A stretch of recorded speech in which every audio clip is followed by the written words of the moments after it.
Frères et sœurs, mes chers amis internautes, bonjour et bienvenue dans notre émission. Ta parole est une lampe à mes pieds et une lumière sur mon sentier. Ici votre bien-aimé, Pasteur Célestin Zouga. Je suis toujours dans la joie de partager la parole de Dieu avec vous, mes chers amis internautes. Aujourd'hui, je voudrais encourager quelqu'un qui fait face à une opposition farouche et acharnée, à tenir ferme et inébranlable dans sa foi, car cette opposition confirme son appel, mes bien-aimés. Rappelez-vous que Paul et Barnabas fortifiaient les disciples en les exhortant à persévérer dans leur foi et en disant que c'est par beaucoup de tribulations qu'il nous faut entrer dans le royaume de Dieu. D'après Actes chapitre 14, verset 22, que je vous invite à lire chez vous, mes chers amis internautes. C'est le but de ce message. Vous fortifiez également, mes chers amis internautes. D'où le titre de notre message d'aujourd'hui. Un seul signe confirme votre appel et ceci est l'opposition. Mon frère, ma soeur, Dieu a un appel pour votre vie. C'est pourquoi il vous a créé. Et le signe par excellence qui confirme cet appel est l'opposition, mes bien-aimés. Car il n'y a pas d'appel de Dieu sans opposition, mes chers amis internautes. Dans ce message, nous allons voir deux types d'opposition auxquelles nous sommes confrontés en tant qu'enfants de Dieu et appelés à servir Jésus, mes chers amis internautes. Nous avons de l'opposition, mes chers amis internautes, dans le service, mes chers amis. Premièrement, la saine opposition qui vient de Dieu lui-même. C'est l'opposition qui vient d'un père qui aime, qui corrige et qui montre la voie à suivre à son fils ou à sa fille, mes bien-aimés. Cette opposition, même si parfois elle peut faire mal, elle ne nous tue pas, mais elle nous aide à marcher dans les voies de Dieu, mes chers amis internautes. Jésus exerce cette opposition avec beaucoup d'amour, comme il le dit en Apocalypse chapitre 3, verset 19, mes bien-aimés, où Jésus a dit ceci. Moi, je reprends et je corrige tous ceux que j'aime. Jésus corrige tous ceux qu'il aime, mes chers amis internautes. Et Jésus dit, aie donc du zèle et réponds-toi, mon frère, ma soeur. Bien-aimé dans le Seigneur, peut-être que Dieu permet actuellement des événements exceptionnels dans votre vie afin de vous corriger parce qu'il vous aime tout simplement, mes chers amis internautes. Et ce message vous encourage à réagir rapidement en vous répondant comme Jésus vient de vous le demander ici, mes chers amis internautes. C'est alors que Jésus vous montrera la nouvelle voie à suivre. Frères et sœurs, mes chers amis internautes, la deuxième opposition à laquelle nous sommes confrontés en tant qu'enfants de Dieu est celle qui vient de l'adversaire ou de l'ennemi, parce que l'œuvre de Dieu attire toujours l'ennemi qui vient pour voler, pour tuer et pour détruire.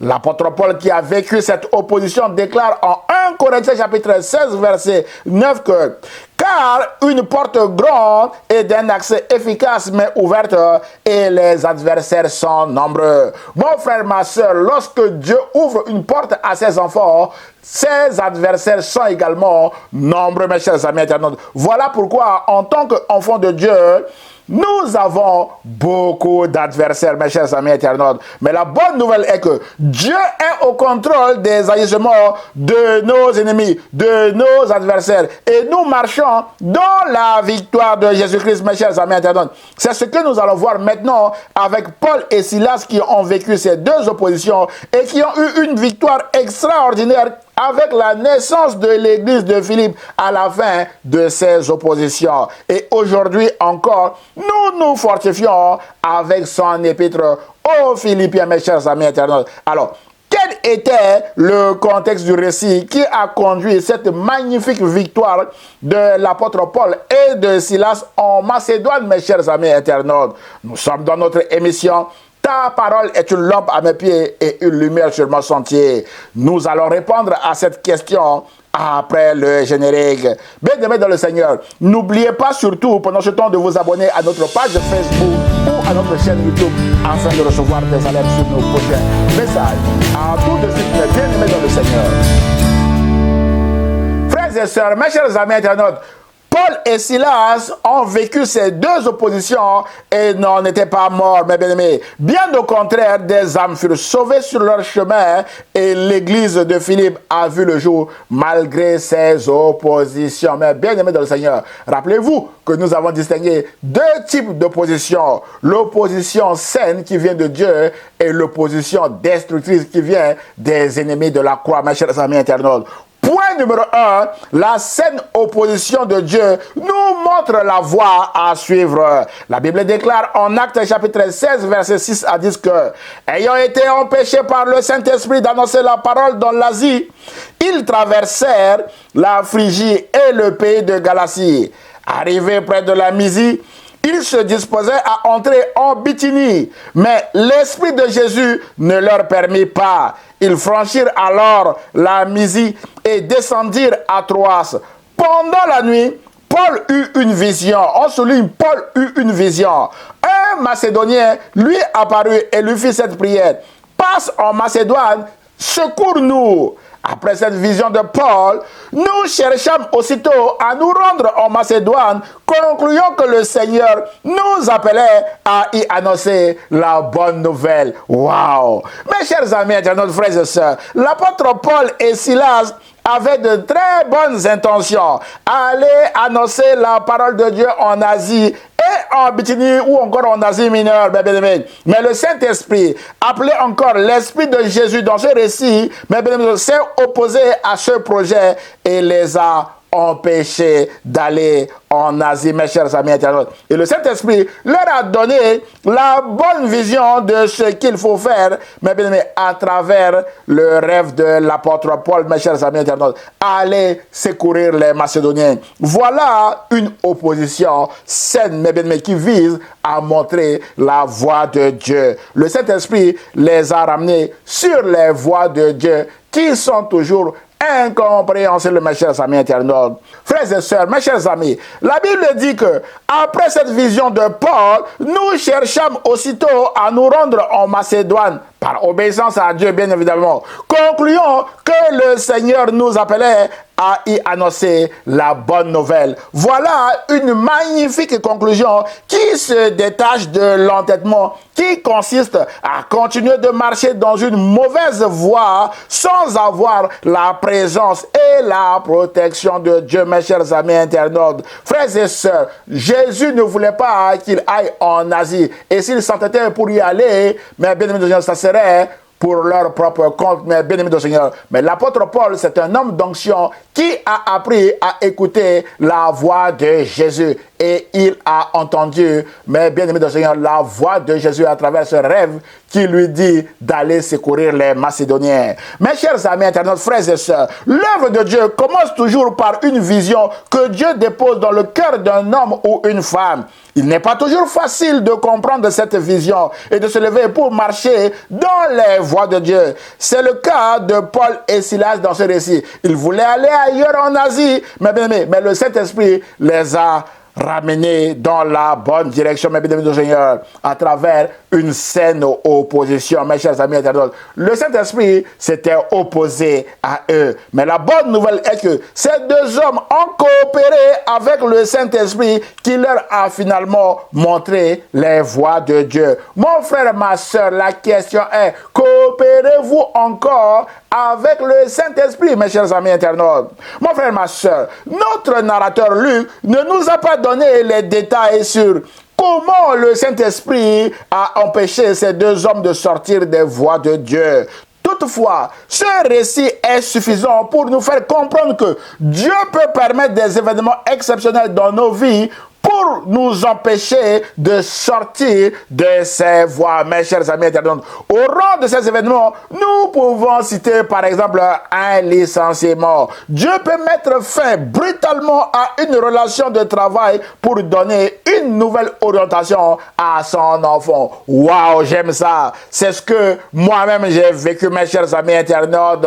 Dieu avait mis fin à une relation de travail me concernant. Et aujourd'hui, qu'est-ce que je fais? Je prêche l'évangile. Je prêche que Jésus-Christ est Seigneur au lieu d'être derrière un bureau de comptabilité, mes chers amis internautes. Voilà la nouvelle orientation que Dieu m'a donnée, que Jésus m'a donnée à travers, mes chers amis internautes, ce licenciement. Et aujourd'hui, je puis encourager quelqu'un qui passe par ce genre d'épreuve à prendre son courage et à crier à Jésus. C'est alors que Jésus vous donnera une nouvelle orientation pour votre vie, mon frère, ma soeur, et vous témoignerez de la grandeur de Jésus comme je viens de vous le témoigner ici, mes bien-aimés dans le Seigneur. Un autre exemple d'événement exceptionnel peut être une maladie. J'ai croisé un frère dans le service qui m'a dit que il était malade pendant longtemps. Il a crié au Seigneur que si le Seigneur le guérissait, après sa guérison, il prendrait le temps régulièrement d'aller à l'hôpital pour prier pour les malades. Et je l'avais croisé à l'hôpital en train de prier pour les malades, mes chers amis internautes. Et c'est lui qui m'a donné ce témoignage, qui m'a fortifié. Et je vous partage également ce témoignage pour vous fortifier. Mon frère, ma soeur, persévérez jusqu'à ce que Jésus puisse vous guérir. C'est alors que vous aurez également un sujet de témoignage pour fortifier tous ceux qui passent ou qui passeront par cette maladie, mes chers amis internautes. Jésus guérit encore aujourd'hui. C'est pourquoi je déclare maintenant au nom de Jésus-Christ que vous êtes guéris de cette maladie et vous témoignerez de la grandeur de Jésus autour de vous, mes chers amis internautes. Mon frère, ma soeur, un autre exemple peut être une relation brisée. Jésus a brisé l'ancienne relation qui était peut-être toxique ou qui pouvait vous éloigner de sa présence, mais bien afin de vous donner une nouvelle relation bien meilleure. Et dans cette nouvelle relation, mes bien Seigneur, vous êtes en train de marcher ou vous marcherez ensemble avec votre nouveau ou nouvelle partenaire dans les voies de Dieu qui mènent à la vie éternelle. Voilà pourquoi Dieu permet un certain nombre d'événements dans nos vies. La liste de ces événements est longue, mes chers amis. Nous n'avons pas le temps de les citer tous ici. Mais la bonne nouvelle est que Dieu utilise ces événements pour nous résister, pour nous arrêter, pour nous empêcher de nous éloigner de ses voies et pour nous attirer à lui afin de nous montrer la voie à suivre. C'est ce que j'appelle aussi une opposition saine de la part de Dieu. Dieu ne nous tue pas à travers cette opposition. Bien au contraire, il nous aime et il veut nous ramener dans ses voies à travers ces événements. Comme Dieu lui-même a dit dans le Psaume 46, verset 10, que « Arrêtez et sachez que je suis Dieu. Je domine sur les nations, je domine sur la terre. » Mais bien aimé dans le Seigneur. Alors, mon frère, ma soeur, peut-être que vous traversez un événement qui vous a mis à l'arrêt. Prenez courage. C'est Dieu qui a permis cet événement afin de vous attirer à lui. Et ce message vous encourage à regarder à Jésus, mais qui veut mettre fin maintenant à ce que vous traversez et vous donner une nouvelle perspective pour son royaume, mes chers amis internautes. C'est pourquoi ce message vous encourage à faire confiance à l'Esprit de Jésus qui corrige, qui empêche de prendre la mauvaise direction et qui conduit dans les voies de Dieu. Rappelez-vous de ce que Jésus a dit en Apocalypse chapitre 3, verset 19 que nous avons lu en introduction de ce message. Jésus a dit, moi je reprends et je corrige tous ceux que j'aime, mes bien-aimés. Et il dit, aie donc du zèle et répands-toi. Mon frère, ma soeur, pour vous aider à cette repentance, je vous propose de prier comme le psalmiste David, mes bien-aimés, qui a dit dans le Psaume 25, verset 4, « Éternel, fais-moi connaître tes voies. » On souligne, « Fais-moi connaître tes voies. Enseigne-moi tes sentiers. Conduis-moi dans ta vérité et instruis-moi, car tu es le Dieu de mon salut. Tu es toujours mon espérance. » Il le dit encore dans le Psaume 27, verset 11, que « Éternel, enseigne-moi ta voie. Conduis-moi dans le sentier de la droiture. » À cause de mes ennemis, mes bien-aimés. Et dans le Psaume 86, verset 11, il dit, « Enseigne-moi tes voies, ô Éternel. Je marcherai dans ta fidélité. Dispose mon cœur à la crainte de ton nom. Waouh! Mes chers amis, Dieu a répondu aux multiples prières de David. Dans le psaume 32, verset 8, en lui disant que je t'instruirai et je te montrerai la voie que tu dois suivre. Je te conseillerai et j'aurai le regard sur toi. Mon frère, ma soeur, Dieu vous instruira. Dieu vous montrera la voie à suivre. Dieu vous conseillera et Dieu aura également le regard sur vous si vous marchez dans ces voies. Et ces voies sont toujours incompréhensibles, mes chers amis internautes. C'est pourquoi ce message vous encourage à prendre courage et à persévérer, mes chers amis internautes. Frères et sœurs, David a marché dans les voies de Dieu en se repentant régulièrement, mes bien-aimés. Et David a terminé comme l'homme selon le cœur de Dieu. C'est pourquoi, si vous êtes sur la mauvaise voie également, ou la mauvaise direction, comme David avec Bathsheba, repentez-vous, mes bien-aimés, toujours comme David, mes bien-aimés, l'a fait dans son psaume 51, mes chers amis internautes. Et si vous êtes sur la mauvaise direction, comme Paul et Silas, écoutez la voix du Saint-Esprit vous invitant à aller à Macédoine et non en Bithynie comme vous l'envisagez, mes chers amis internautes. Peut-être que Dieu vous a dit d'aller quelque part et vous envisagez d'aller ailleurs. Mon frère, ma soeur, écoutez la voix de Dieu et marchez dans ses voies. C'est alors que vous verrez la gloire de Dieu, comme Paul et Silas, mes bien-aimés, ont renoncé d'aller en Asie et ont marché dans les voies de Dieu en allant où? En Macédoine, et ils ont vu la gloire de Dieu à Philippe. D'où notre deuxième et dernier point, mes chers amis internautes. Dieu est au contrôle des oppositions méchantes et destructrices de l'ennemi. Mon frère, ma soeur, une vision sans action est une vision morte, comme la foi sans les œuvres est aussi une foi morte, d'après Jacques chapitre 2, verset 17. C'est ainsi qu'après leur vision d'aller secourir les Macédoniens, ils se sont mis en action, en route, car le royaume de Dieu est un royaume d'action. Mon frère, ma soeur, mettez-vous également en action si vous avez une vision de la part de Dieu. C'est alors que cette vision deviendra une réalité. Frères et sœurs, Luc, notre narrateur, précise en Actes chapitre 16, versets 11 à 12 que étant partis de Troas, nous fîmes voile directement vers la Samothrace. Et le lendemain, nous débarquâmes à Néapolis. De là, nous allâmes à Philippe, qui est la première ville d'un district de Macédoine et une colonie. Voilà comment Paul et Silas se sont retrouvés à Philippe. Puis, les oppositions destructrices de l'ennemi vont commencer, mes chers amis internautes. Mon frère, ma soeur, j'ouvre une parenthèse ici pour ceux qui ne connaissent pas encore, mais bien Seigneur, l'appel de Dieu sur leur vie ou la vision que Jésus veut leur donner. Si vous ne connaissez pas votre vision, mon frère, ma soeur, demandez à Jésus en disant, Seigneur, que veux-tu que je fasse? Jésus vous dira ce qu'il faut faire, puis mettez-vous en action tout en priant afin que le Seigneur ferme les portes qui doivent être fermées et ouvre celles qui doivent être ouvertes, mes chers amis internautes.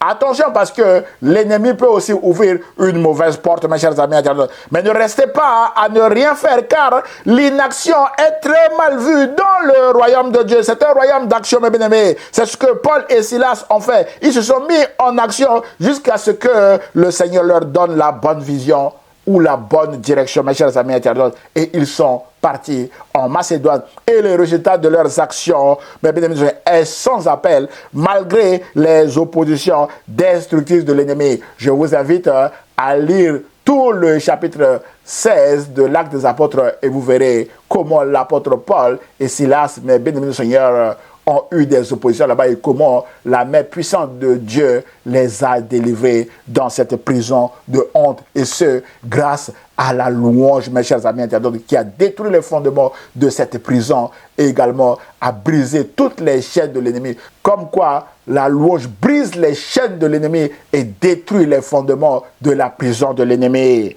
Bien-aimé dans le Seigneur, une femme du nom de Lydie, marchande de propre, et sa famille fut baptisée au passage de Paul et Silas. Paul et Silas ont bien évidemment connu la prison à Philippe, mais la bonne nouvelle est que le Seigneur a détruit les fondements de cette prison et a brisé les chaînes de tous les prisonniers pour libérer également mes bien-aimés du Seigneur Paul et Silas, mes bien-aimés dans le Seigneur. Il y eut même un tremblement de terre, mes bien-aimés dans le Seigneur, sous les pieds de ceux qui les avaient enfermés, notamment le geôlier. Mon frère, ma soeur, n'attendez pas un tremblement de terre comme ce geôlier pour donner votre vie au Seigneur. La Bible déclare en Actes chapitre 16, verset 31 que « Alors le geôlier, ayant demandé de la lumière après ce tremblement de terre, entra précipitamment et se jeta tout tremblant aux pieds de Paul et de Silas.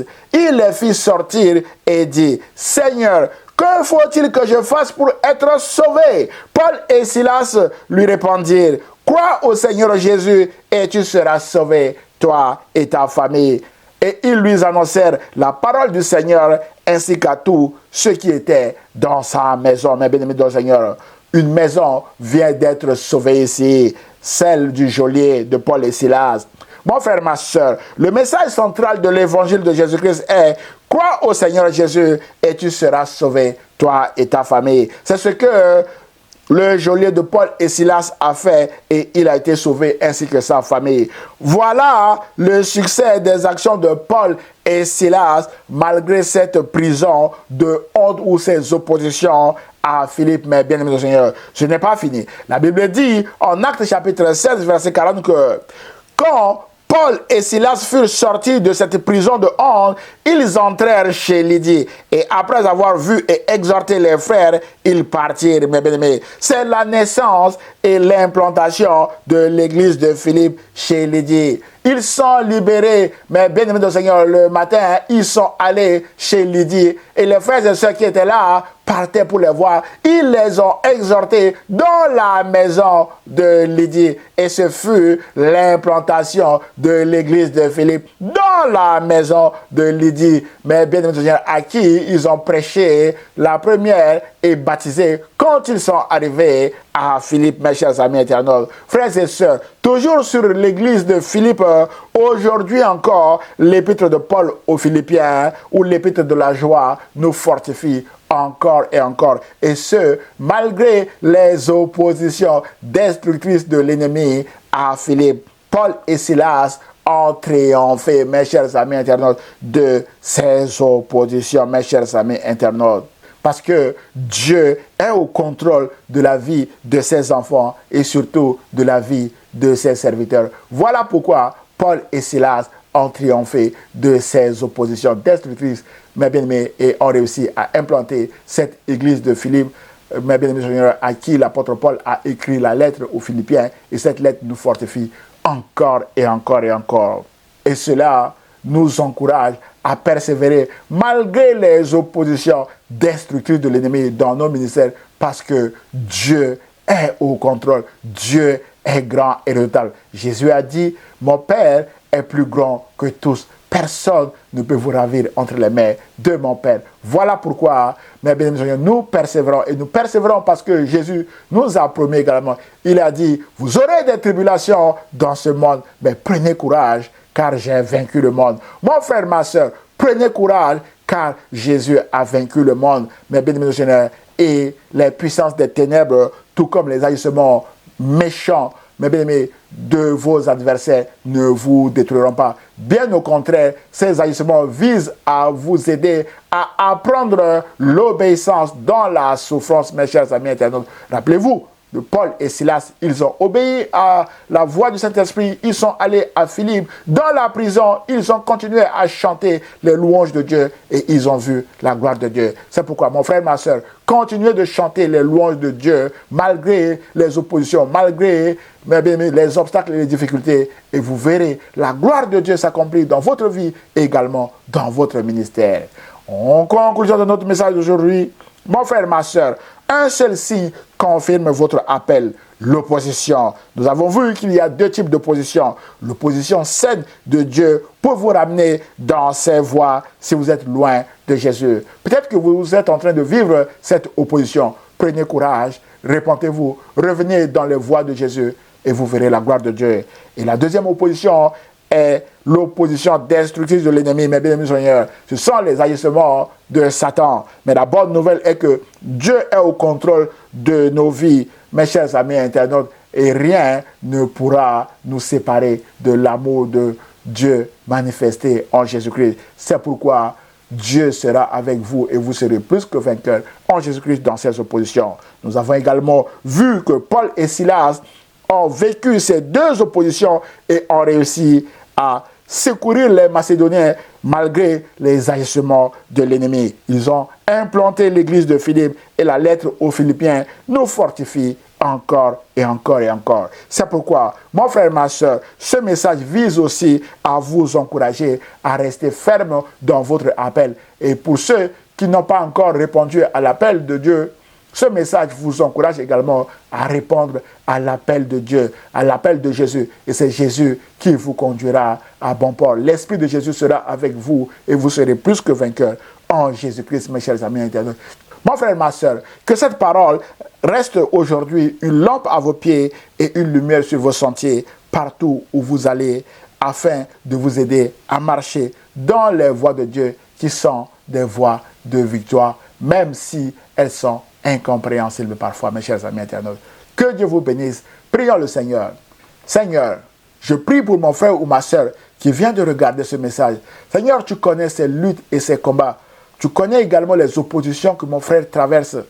Je prie afin que tu puisses fortifier mon frère ou ma soeur à rester ferme et inébranlable dans sa foi et à persévérer jusqu'à obtenir une victoire totale sur l'ennemi de son âme. Comme toi, Jésus, tu as obtenu cette victoire à la croix pour nous. Et nous te rendons grâce, nous te bénissons pour l'œuvre que tu as accomplie. Merci pour tout, Père. Bénis mon frère ou ma soeur et conduis-le ou conduis-la dans tes voies afin qu'il ou elle puisse témoigner de ta grandeur autour de lui, autour d'elle. Et je prie au nom de Jésus et l'Église protestante évangélique Philadelphie répond Amen. Bien-aimés dans le Seigneur, que cette parole soit aujourd'hui une lampe à vos pieds et une lumière sur vos sentiers. Que Dieu vous bénisse et à très bientôt. Au revoir.